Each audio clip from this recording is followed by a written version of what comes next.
ఒకసారి వశిష్ఠ మహాముని మనవడైన పరాశర ముని యమున నది దాటడానికి వచ్చాడు. అతను మహాతపస్వి, వేదాలను అధ్యయనం చేసినవాడు, సకల శాస్త్ర పారంగతుడు. నదీ తీరాన నిలబడి ఉన్న పరాశరుని కంటికి యమున నది మధ్యలో పడవ మీద నిల్చొని ఉన్న ఒక అత్యంత సౌందర్యవతి కనిపించింది. ఆమె పేరు సత్యవతి దేవి. పూర్వం ఒకసారి జాలల్లో చేపలు పట్టడం కోసమని సముద్రంలోకి వల విసరక ఆ వలలో గర్భంతో ఉన్న ఓ పెద్ద చేప చిక్కుకుంది. కానీ అది సాధారణ చేప కాదు, బ్రహ్మదేవుని శాపం వల్ల చేపగా జన్మించిన ఒక దేవకన్య. జాలర్లు ఆ చేపను సముద్రంలోంచి బయటికి తీసి రెండుగా కోశారు. దానితో ఆ చేప శరీరంలో ఉన్న దేవకన్యకి శాప విమోచనం కలిగి ఆకాశంలోకి వెళ్ళిపోయింది. కానీ జాలర్లకు ఆశ్చర్యం కలిగించే విధంగా ఆ చేప గర్భంలో ఇద్దరు పసిబిడ్డలు కనబడ్డారు. జాలర్లు ఆ బిడ్డలను ఆ దేశ మహారాజైన దాసరాజుకి అప్పగించారు. ఆ బిడ్డలలో మగబిడ్డ ముత్య దేశానికి రాజాడు. ఆడబిడ్డ ఆ రాజభవనంలోనే ఒక జాలరి పుత్రికగా పెరిగింది. అలా పెరిగి పెద్దదైన బిడ్డే ఈ సత్యావతి దేవి. పరాశరుడు సత్యావతి దేవి యొక్క అందానికి ఆకర్షితుడై ఆమె దగ్గరికి వెళ్ళి తనతో సంగమించుకొని కోరాడు. అప్పుడు సత్యవతి దేవి ముని మాట కాదంటే శాపం ఇస్తాడేమో అని భయపడి వినయంగా, మహాత్మా, నేను ఒక జాలరి పుత్రికను, నా ఒళ్ళంతా చేపల కంపు, అది మీరు భరించలేరు.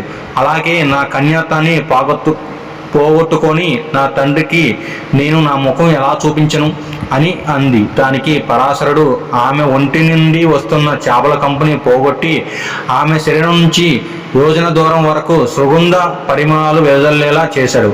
అందుకే ఆమెను యోజన గంధి అని కూడా అంటారు. అలాగే ఆమె కన్యత్వం చెడకుండా వరమిస్తానని చెప్పాడు. అప్పుడు సత్యదేవి ఇది పట్టపగలు ఎవరైనా చూస్తే అని మరో సాకు చెప్పి తప్పించుకోవాలని చూసింది. దానికి పరాశరుడు అంటూ చిన్నగా నవ్వి తన మహిమతో మేఘాలతో సూర్యుని అడ్డగించి లోకాన్ని చీకటి చేశాడు. దానితో ఆమె చేసేదేమీ లేక ముని చెప్పిన దానికి అంగీకరించింది. వారిద్దరి కలయిక వలన సత్యదేవుడి దేవికి వ్యాసుడు జన్మించాడు. ఆశ్చర్యం కలిగించే విధంగా వ్యాసుడు పుట్టగానే పెద్దవాడయ్యాడు. తన తల్లికి నమస్కరించి, మీకు ఎప్పుడు నాతో అవసరం వచ్చినా నన్ను తలుచుకున్న వెంటనే నేను మీ ముందు ప్రత్యక్షమవుతానని చెప్పాడు. తపస్సు చేసుకోవడం కోసం అడవులకు వెళ్ళిపోయాడు.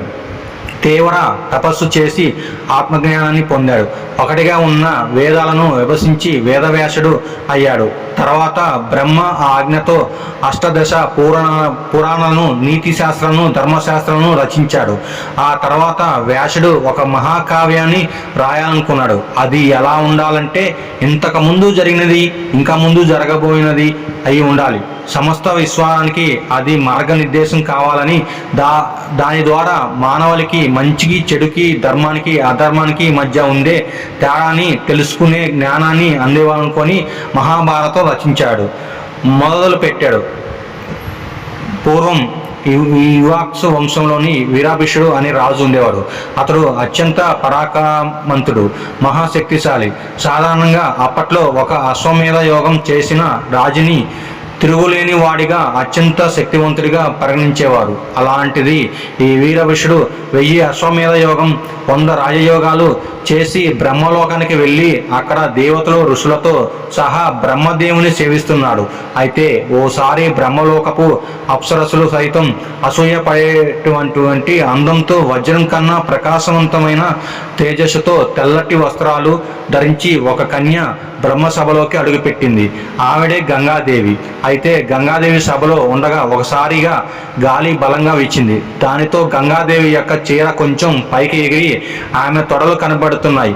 అప్పుడు వెంటనే ఆ సభలోని దేవతలు, ఋషులు మిగిలిన వాళ్ళందరూ తమ తలలు పక్కకు తిప్పుకున్నారు.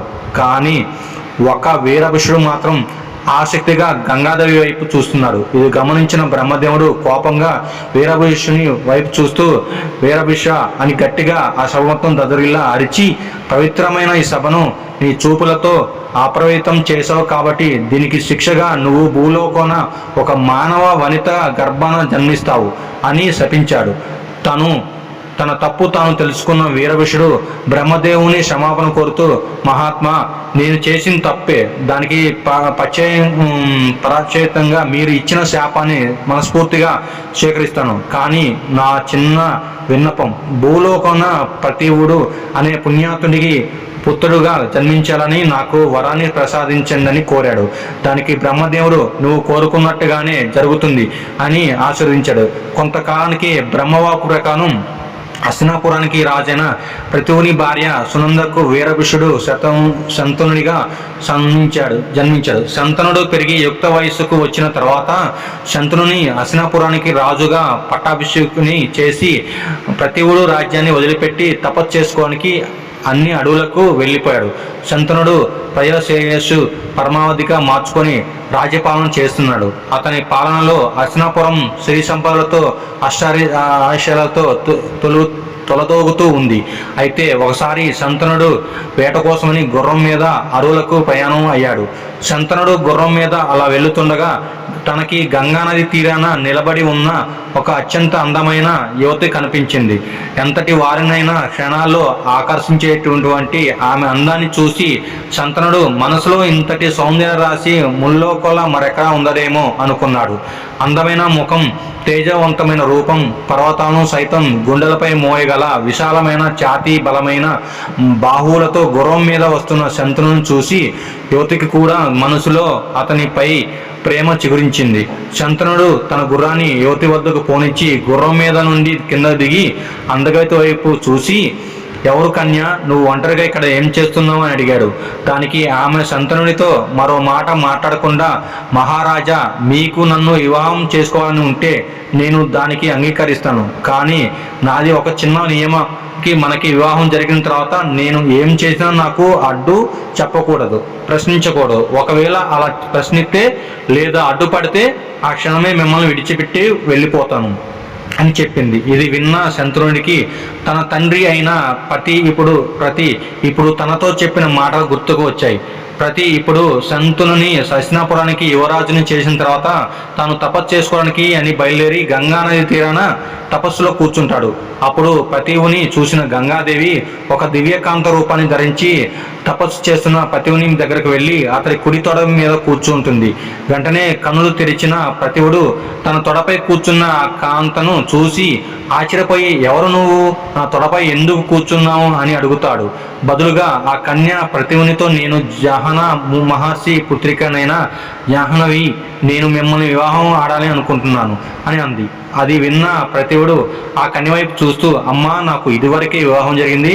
నేను నా భార్యకు తప్ప వేరొకనైనా మనసులో చోటు ఇవ్వలేను. పైగా నువ్వు నా కుడి తొడపై కూర్చున్నావు. మగవాడు ఎడమ తొడపై కూర్చునే అర్హత తన భార్యకి మాత్రమే ఉంటుంది. కుడి తొడపై కూర్చున్న అర్హత తన పిల్లలకు లేదా కోడలికి మాత్రమే ఉంటుంది. కాబట్టి నువ్వు నా కుమారుడిని వివాహం ఆడు అని అంటుంది. దానికి ఆమె అంగీకరించి అక్కడి నుంచి వెళ్ళిపోతుంది. తర్వాత ప్రతివుడు శంతనుని వద్దకు వచ్చి జరిగిందంతా చెప్పి, శంతన, నేను ఆ యువతకి ఇచ్చిన మాట ప్రకారం నువ్వు ఆమెను వివాహం ఆడాలి అని అంటాడు. దానికి శంతనుడు సరే అంటాడు. కానీ ఆమెను ఎలా గుర్తించను అని ప్రశ్నిస్తాడు. అప్పుడు ప్రతివుడు, ఆమె నీకు గంగానది తీరాన కనబడుతుంది. ఆమెను చూసిన వెంటనే నీకు తెలియకుండానే నీ మనసు ఆమె పట్ల ఆకర్షించబడుతుంది. ఆమె ఏం చెప్పినా కాదనకుండా ఒప్పుకొని ఆమెను వివాహం ఆడు అని అంటాడు. తండ్రి చెప్పిన ఆ కన్య ఏమిడే అయి ఉంటుందని గ్రహించిన శంతనుడు గంగాదేవి చెప్పిన నియమాలకు అంగీకరించి ఆమెను అత్యంత వైభవంగా వివాహం చేసుకుంటాడు. ఇలా వివాహమైన సంవత్సరానికి వీరిద్దరికీ గుర్తుగా గంగాదేవి గర్భన ఒక మగబిడ్డ జన్మిస్తాడు. ఆ బిడ్డను చూసిన శంతనుడు ఆనందానికి అవధులేవు. తన వంశవారసుడు హస్తినాపురానికి కాబోయే యువరాజాన్ని జన్మించాడని ఆ బిడ్డను చూసి ఆనందంతో సంతోషిస్తాడు. కానీ ఆ సంతోషం ఎక్కువ సమయం నిలవలేదు. గంగాదేవి ఆ బిడ్డను తీసుకొని సరాసరి గంగానది ఒడ్డుకు వచ్చి శంతనుడు చూస్తుండగానే ఆ బిడ్డను నదిలో పడేవేసింది. అది చూసిన శంతనుడు నిర్ఘాంతపోయాడు.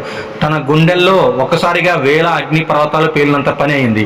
అప్పటి వరకు సంత నుండి పెదలపై ఉన్న చిరునవ్వు చెదిరిపోయింది. మనసంతా విషాదంతో నిండిపోయింది. వెంటనే శంతనుడు గంగాదేవితో ఇలా ఎందుకు చేశాడని అడగబోతూ వివాహానికి ముందు ఆమెకి ఇచ్చిన మాట గుర్తుకు వచ్చి నిస్సహాయ స్థితిలో మౌనంగా ఉండిపోయాడు. ఆ తర్వాత మళ్ళీ గంగాదేవి గర్భాన ఒకరి తర్వాత ఒకరుగా 6 బిడ్డలు జన్మించారు. వాళ్ళందరినీ కూడా గంగాదేవి అలాగే నదిలో పడేస్తుంది. ఇదంతా చూస్తున్న సంతనుడు తన ముందే తన పిల్లలందరూ చనిపోతున్న గంగాదేవిని అడ్డగించలేక ఎదురు చెప్పలేక లోనే కుమిలిపోతారు. ఇలా ఉండగానే గంగాదేవి కడుపున 8వ బిడ్డ